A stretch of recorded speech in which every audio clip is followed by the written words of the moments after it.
do monomito em si. Porque esse diagrama, ele é um mapa mítico da realidade, mas ele também é um mapa mítico do monomito. A única questão é, a gente precisa simplesmente olhar esse círculo externo aqui como o tempo. O tempo flui como um rio aqui dentro, mas por fora é como se ele fosse um círculo, uma cobra mordendo o próprio rabo, um paradoxo, certo? No sentido de, como se Deus, aquele paradoxo do ovo e da galinha, é como se Deus tivesse criado o universo como um ovo do qual ele próprio nasce. Ou, né, voltando para a galinha. Quem veio primeiro, o ovo ou a galinha? Você pode pensar que a galinha botou o ovo do qual ela própria nasceu. Mais ou menos essa é a ideia. Aqui. Então, o objetivo final do universo seria gerar exatamente as pré-condições nas quais o universo nasce. Não, sim, é uma coisa circular. Sim, é um paradoxo. Sim, não faz sentido. Essa é a ideia. Tá? Por isso que a serpente morde o próprio rabo. Bom, o monomito, pensando nessa ideia de começo e fim como coincidindo, você tem uma divisão em 3 partes. A primeira parte é o começo, que seria a cosmogonia. Certo? Cosmo, mundo, gonos, nascimento. Então é o nascimento do mundo. Ou seja, antes de ter uma jornada do herói, é preciso que nasça o mundo no qual o herói caminha. Então esse mundo mítico aqui ele vai sendo criado por partes, como a gente viu. Então primeiro nasce o céu e a terra, o casal primordial. O casal primordial vai ter muitos filhos, muitos casais de filhos, que são os deuses. Certo? Como um espelhamento dos éons, ou seja, esses casais de energia formados pelo Logos. Para cada energia de um lado, eu tenho uma energia complementar oposta do outro lado. Por isso que os arquétipos, as energias, elas são sempre pares, são sempre casais. E sempre casais perfeitamente equilibrados, diametralmente opostos. Quando esse casal se separa e as energias se separam, elas se tornam malignas, digamos, fragmentadas, demônios. Certo? Assim, a gente vê isso, né? Quando que o masculino se torna tóxico? Quando ele se divorcia do feminino. Quando ele acha que não precisa do feminino, ele se torna tão desequilibrado porque ele fica sem a contraparte equilibradora. Quando que o feminino se torna tóxico? Bom, quando ele se separa, se divorcia do masculino, não, achando que não precisa dele, e portanto se desequilibra, fica sem a contraparte. Quando eles estão num diálogo dinâmico, eles se equilibram. E essas partes demoníacas de cada um se anulam. E eles conseguem trabalhar como um casal divino. Essa dinâmica entre masculino e feminino, ela aparece aqui nos casais divinos também. Então são todos os filhos do céu e da terra, digamos. São esses casais divinos que formam o panteão ali. Para cada deus vai ter uma deusa complementar que vai equilibrar as operações dele. E vice-versa. Tá? Mesmo que não seja óbvio. Mesmo que não seja óbvio. Então vai ter lá um deus solitário, mas aí você vai ter uma outra deusa que está em outro lugar, ocupando um papel complementar, digamos, mesmo que eles não sejam um casal exato. Enfim, tem o surgimento do casal primordial, deles surgem os deuses, e aí você vai ter a guerra dos deuses, porque esses deuses vão batalhar pelo domínio da realidade. Para cada pedaço disso daqui, né, você tem um domínio que vai ser governado por um deus. Então Hades vai reger o subterrâneo, o mundo dos mortos. Zeus vai reger aqui o mundo, o céu. Poseidon vai reger, é que não tá desenhado aqui, vai reger as águas que estão por fora da ilha. Dá para pensar nessas águas aqui. Ó. E o mundo material seria uma região neutra, onde onde todos os deuses na verdade podem interagir. Certo? A ideia aqui seria essa, uma batalha dos deuses para ver quem vai dominar o quê, quem vai reger o quê. Eles acabam se organizando então e fatiando a realidade entre domínios de cada um. Estou dando esses exemplos de mitologia grega, mas isso vale para outras mitologias também, né? E a grosso modo, estou fazendo essa descrição cosmogônica. Mas claro que cada mitologia vai ter a sua maneira particular de descrever essas coisas, né? O resultado vai ser sempre o mesmo, vai ser um mundo particionado em vários domínios e cada um regido por um deus ou algum tipo de espírito, alguma coisa assim, que estão num certo equilíbrio dinâmico. Eles não estão perfeitamente em paz, mas eles estão relativamente organizados com certas zonas de conflito. Né? Assim como o mundo, né? É um reflexo fiel. Certo? Essa é a cosmogonia, onde você cria o mundo no qual os personagens vão agir, basicamente. Ou seja, é o pré-jornada do herói. Depois você vai ter a jornada do herói em si. A famosa jornada do herói. Certo? Qual que é a diferença da cosmogonia? A cosmogonia, ela é a vitória primordial contra o caos. Então essa organização das águas do caos na forma de uma realidade, de um cosmos, ela já é essa vitória contra o caos. Porque o caos seria o quê? Uma confusão amorfa de realidades onde nada acontece em específico. Tudo é possível, porém nada acontece. O cosmos significa então separar. Separa o presente, separa o passado do futuro, por exemplo. Antes disso, o futuro e o passado estavam misturados.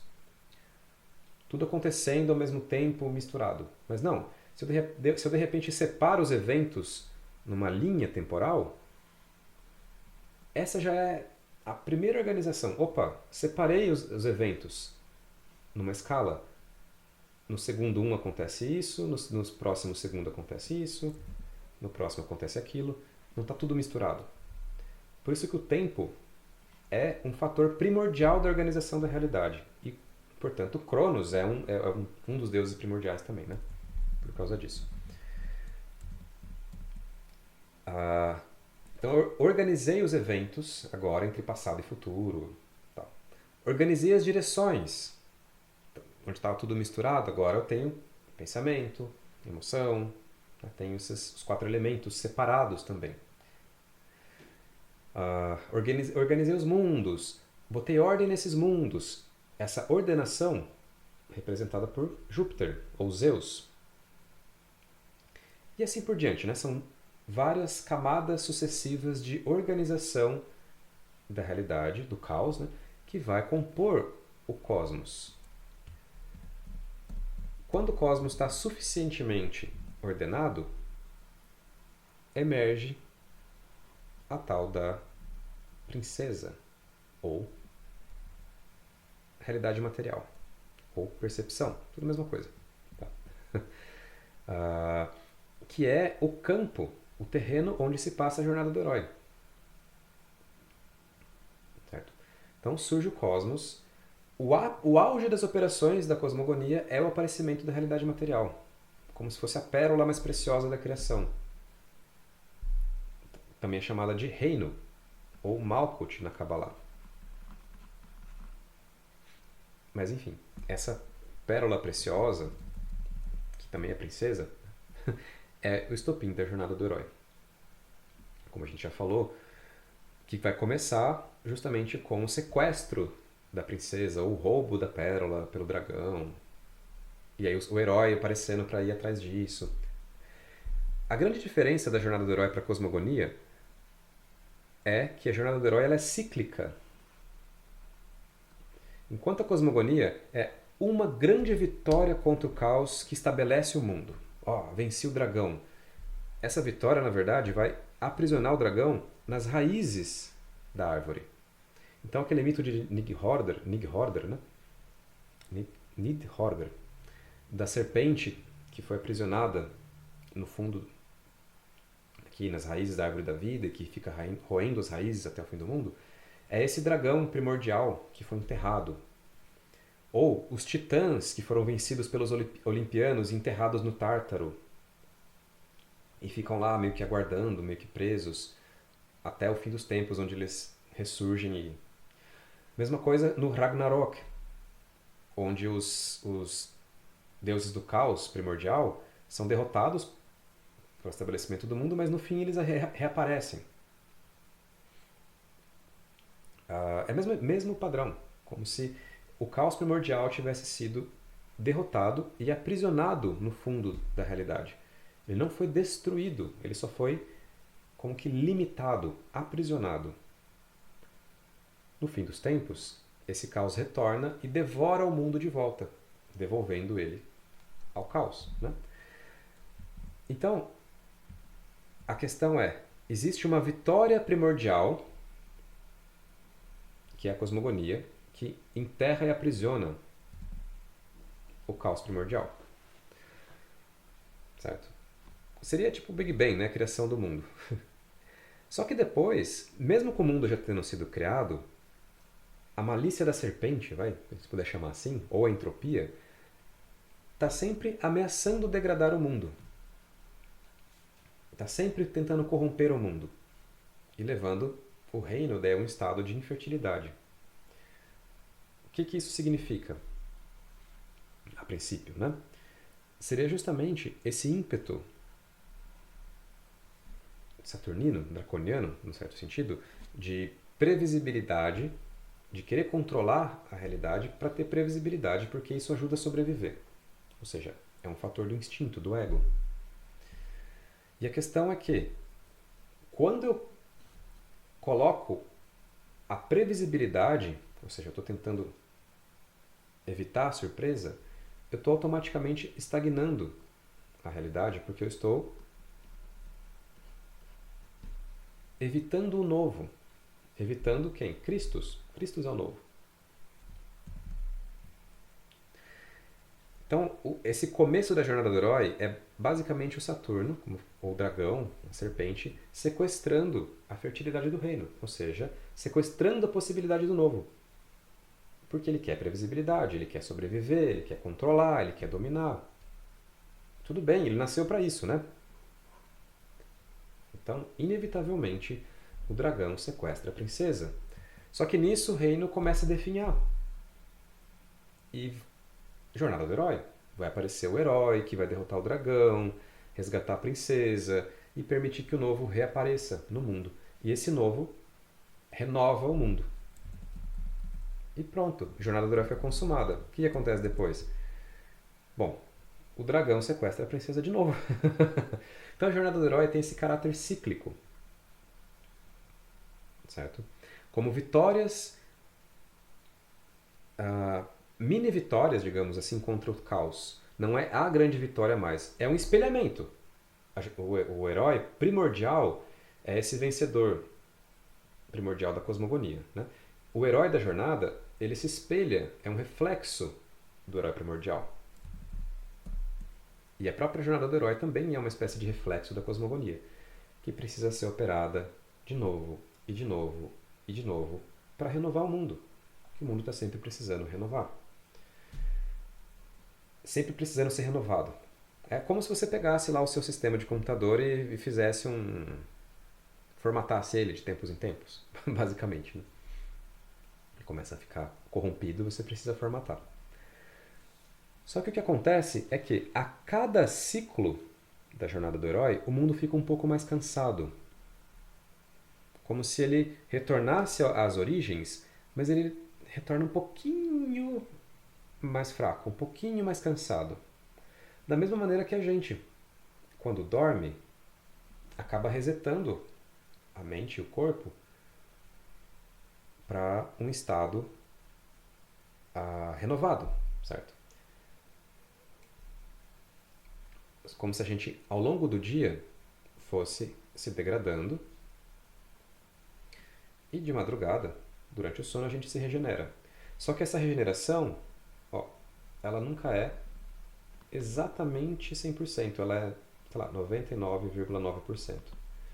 Só que esse 0,1% que não regenerou, ele vai se acumulando ao longo dos dias, dos meses, dos anos, e a gente vai envelhecendo.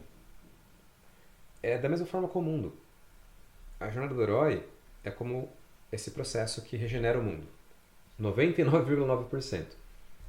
Só que esse 0,1 vai acumulando. Né?